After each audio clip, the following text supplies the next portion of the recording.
Hi, I'm Rev Myron. I'm a minister through Pathways of Light, and I've been a Course in Miracles student for 43 years.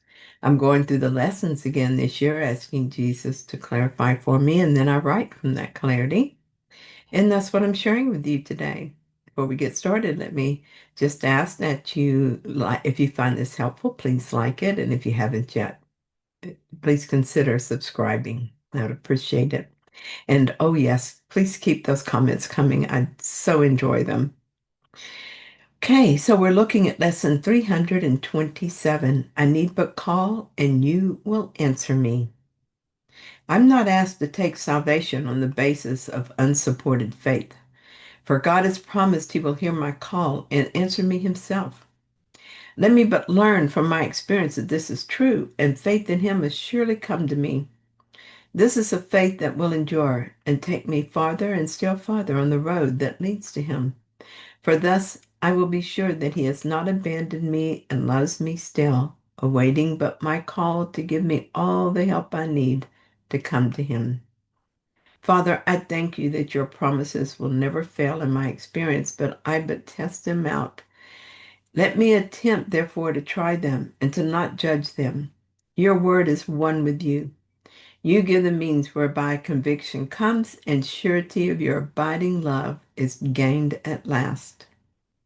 Well, I love that I'm not asked to take salvation on the basis of unsupported faith. I call on God and He answers, and this way I know I can trust Him to guide me home. He's not all It was not always clear to me that I was being answered. I've discovered through trial and error how to discern the difference between my ego and God. It's much clearer now, and I seldom make that mistake anymore.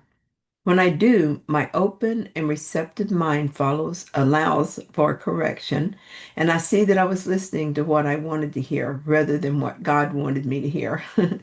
The solution is clear, and I accept that I may not receive what I thought I wanted, but I'll always receive what I need. This guidance has always been there, but my mind was not always open to it. Still, God managed to get through to me often enough that I wanted more clarity. As a child, the communication was love. And while I didn't understand much, I understood love. But as I grew older, I was taught to fear God because I wasn't good enough to please Him. I lost that sense of being loved without judgment. It was there, of course, but false beliefs obscured it. When I was a teenager and young woman, the idea of sin was taking hold even more, and as a result, my feelings about God were more confused. I mostly tried to hide my thoughts from Him. I spent a lot of time in confession, but didn't get the relief it is supposed to bring because I knew I would be right back there with the same old sins. With so much guilt building a barrier between me and God, I was depending on my ego to guide me, and that worked about as well as you would think. I made a lot of mistakes and the guilt continued to build, but all along that voice was still there. It kept me from doing many things that I couldn't easily walk back from, and so protected me from the worst of the consequences. I didn't know that this was God whispering in my heart, but He didn't mind my ignorance. He just loved me. My life was one bad choice after another, but I was learning something as I grew older and began to turn actively toward God. Often this happened in the midst of suffering, as is common, I suspect. I went through a difficult period when I got divorced the first time. The church strongly disapproved of divorce, and I could no longer take communion or teach catechism. I felt betrayed by the church and, in extension, by God. I was so angry at God that I railed at Him for weeks, maybe months. However, as it turns out, I was spending a lot of time with Him. My mom had become interested in Unity, and when she came to visit, I took her to the Unity Church in Houston where I was living. I reasoned this was for her, not for God. But that bit of charity must have come from God's communication with me. I found my faith again from that one visit. It wasn't a happily ever after story, but it did put me back on track. I was remarried to a man who it turned out was mentally ill. It was a love story and a nightmare at the same time. But God was there in a very clear way. and there were many miracles that came from learning to listen more carefully. Eventually, that marriage ended, but my relationship with God was stronger than ever. I discovered A Course in Miracles and began to grow more quickly. My love of God and my faith in Him growing stronger. I got married again and again divorced. Still, no happily ever after, despite my growing relationship with God. But now I began to understand something important. God was not a vending machine in which I placed my wish and He delivered. He could be depended on to give me what I needed rather than what I wanted. And I learned to love that. In my work relationships and personal relationships, I overcame many obstacles by listening to God's voice. I discovered that I could face anything, could turn to God with every problem without feeling judged, that the love of God was utterly dependable. During this often tumultuous life, I discovered that I could receive clearer guidance if I would write.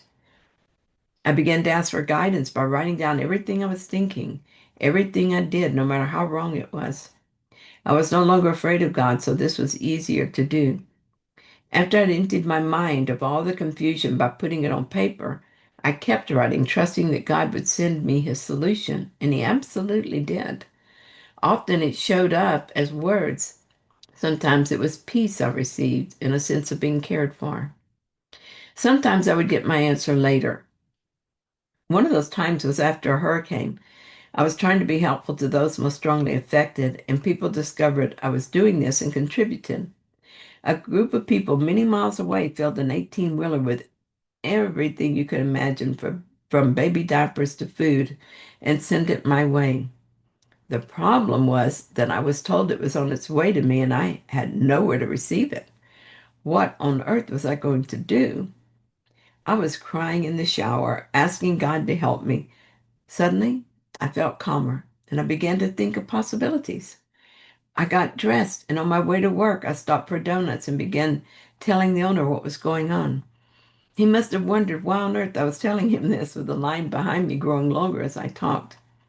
I know that I was wondering the same thing. But when I finished, he said to talk to the man behind me. I paid for my donuts, and when I was done, I found that man and told him my story. He said for me not to worry about it. He had it covered, and he did. Sometimes God's answer is very worldly if that is our need. But that wasn't the only answer. He taught me in that situation to come to Him with everything. He also taught me that He always answers not just for one, but for all. I was able to get the supplies where they were needed, but that was not the only miracle. At that time, I had a grievance against the donut shop owner, and that morning my mind was healed and the grievance disappeared. That was many years ago, and my faith in God and my love for Him and all my brothers have continued to grow. Lots of problems will still show up, but I always learn from them. And that's what they're for, after all. This is my classroom from which I came to learn. Yesterday, as I was getting dressed and preparing for my first study group, I got a call from my nephew. I could hear his voice shaking as he told me his father, my brother, had fallen down and wasn't breathing. The ambulance was there and they were taking him to the hospital. I told him I was on my way and would meet them there, but he didn't make it. I went to Paul's home to be with my dear sister-in-law. Everyone gathered and we cried and grieved together. I stayed for a few hours and then came back home. Grief is exhausting, but I had to finish the lesson, record it, and get it posted. When I sat down to write, I found it hard to focus. So I asked Jesus to take the wheel on this one. He does anyway, but that day I couldn't even start. He came through, of course. This morning it's better. My mind is working again and I'm rested. I will miss my brother terribly, and I went to bed talking to him. Just because he is not part of this particular story with me doesn't mean he is not with me.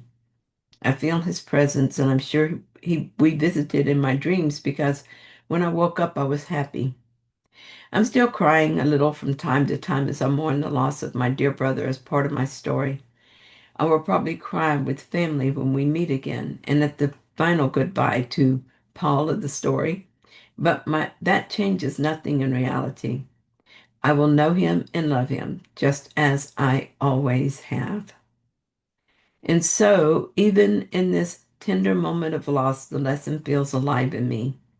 I need but call, and God answers. In comfort, in clarity, in love, and in the quiet certainty that no one I have ever loved is truly gone. The story shifts, but the truth does not. Love remains, and in that love, we meet again and again. Thank you so much for joining me in this reading. I hope that you enjoyed it. I will be back soon with another reading, and I'll see you then.